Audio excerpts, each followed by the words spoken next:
Bonjour. Aujourd'hui, nous abordons la période du 29 août au 2 septembre avec la combinaison des couleurs du jour argent-bleu.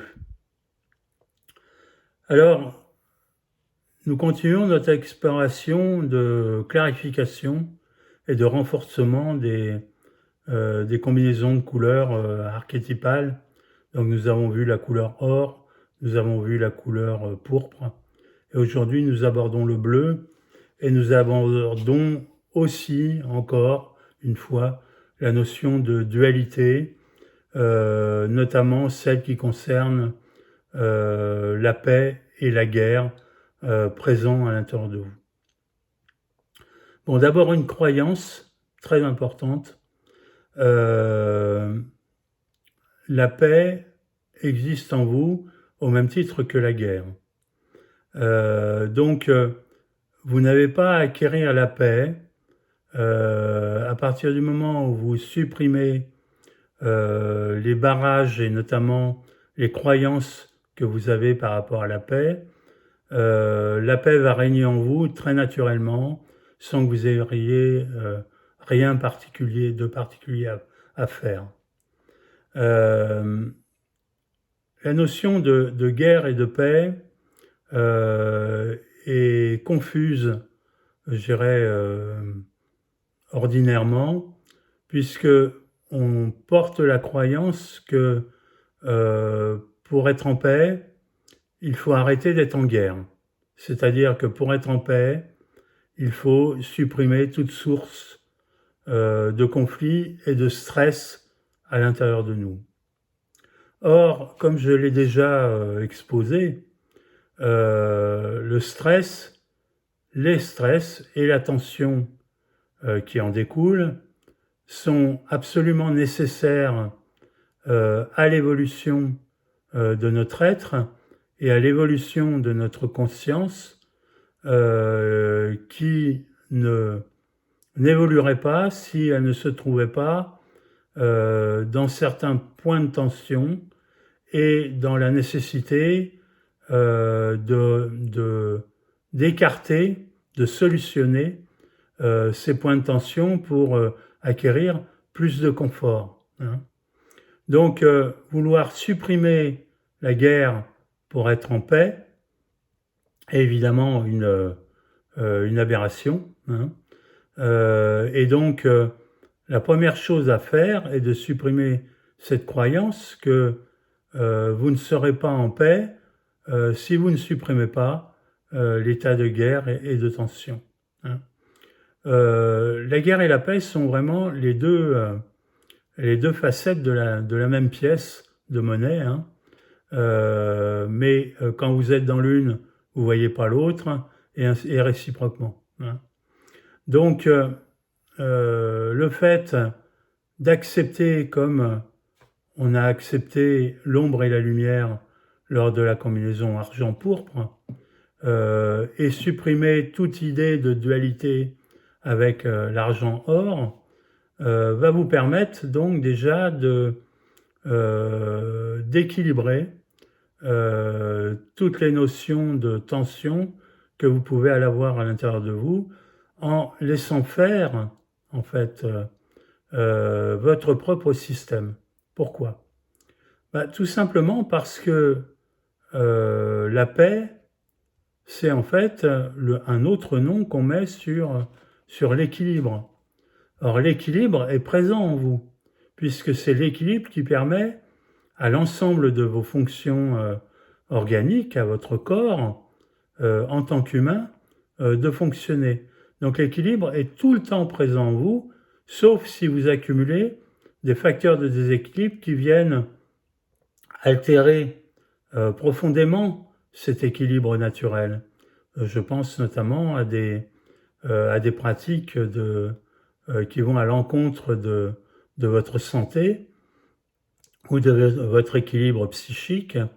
Et donc, le fait de comprendre que équilibre égale paix, et que cet équilibre est toujours présent en vous, puisque c'est lui qui compense une très très grande partie des déséquilibres que vous lui occasionnez à longueur de journée, va vous permettre donc d'éliminer cette croyance et donc de laisser faire en fait votre propre système dans ce travail de rééquilibrage.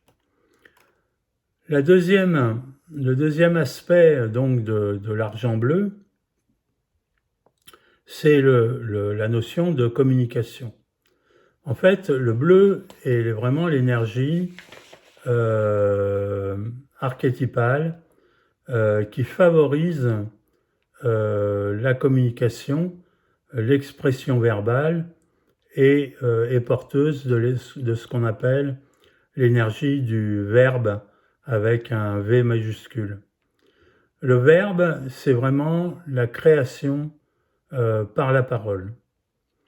Vous avez sûrement tous fait l'expérience d'un moment donné dans votre vie où, après avoir pensé longuement à un projet, à une idée, etc., vous en avez parlé avec votre entourage, avec votre famille, avec une amie, et où d'un seul coup, par la simple formulation de cette idée que vous aviez gardée pour vous depuis longtemps, les choses prenaient forme, c'est-à-dire qu'elles étaient plus claires dans votre tête, dans la formulation, et que vous sentiez qu'elles prenaient une matérialité, elles commençaient en fait à se concrétiser.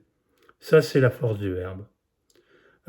Donc, cette force du verbe, vous l'utilisez toute la journée, plus ou moins à bon escient, parce que lorsque vous râlez ou que vous agressez quelqu'un verbalement, etc., le verbe est là aussi et crée des dommages. Hein, donc, c'est vraiment à éviter.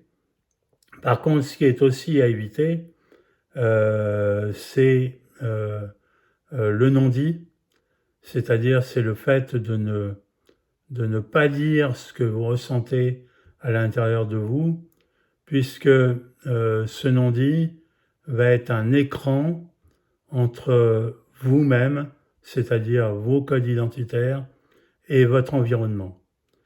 C'est-à-dire vous empêcher votre environnement de connaître les besoins de vos codes identitaires, et en faisant cela, évidemment, vous empêchez les autres de vous connaître, de pouvoir comprendre qui vous êtes et ce dont vous avez besoin, et évidemment ne peuvent s'en dégager qu'incompréhension et frustration. Donc la notion de paix est fondamentale là-dedans. Lorsque vous conservez votre spontanéité, c'est-à-dire lorsque vous dites ce que vous ressentez, tout ce que vous ressentez. Hein.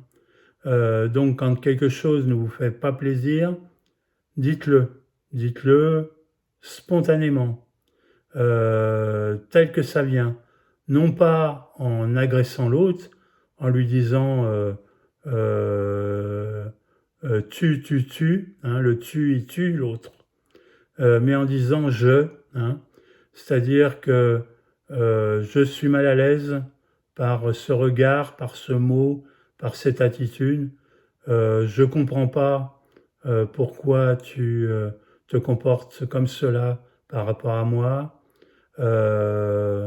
J'ai vraiment une sensation de mal-être à tel endroit, etc., etc.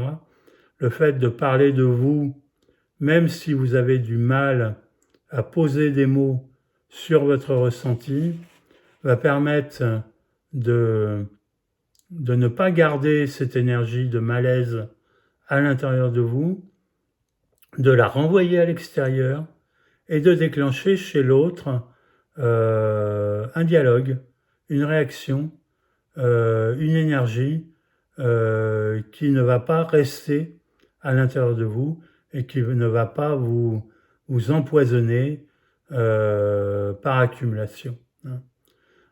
Donc, la spontanéité de la parole est fondamentale.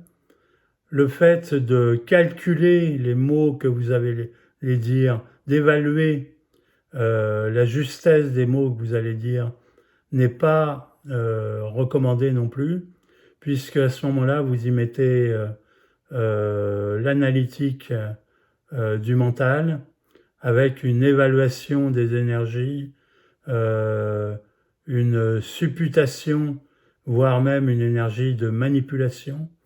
Et évidemment, là, vous allez complètement altérer le sens de ce que vous avez à dire et vous allez générer des situations euh, qui ne seront pas adéquates par rapport à ce dont vous avez besoin. Donc voilà en quelques mots ce que je peux vous proposer par rapport à la réflexion sur l'argent bleu. Euh, Vous pouvez évidemment utiliser les parfums argent et les parfums bleus pour vous aider durant cette période du 29 août au 2 septembre.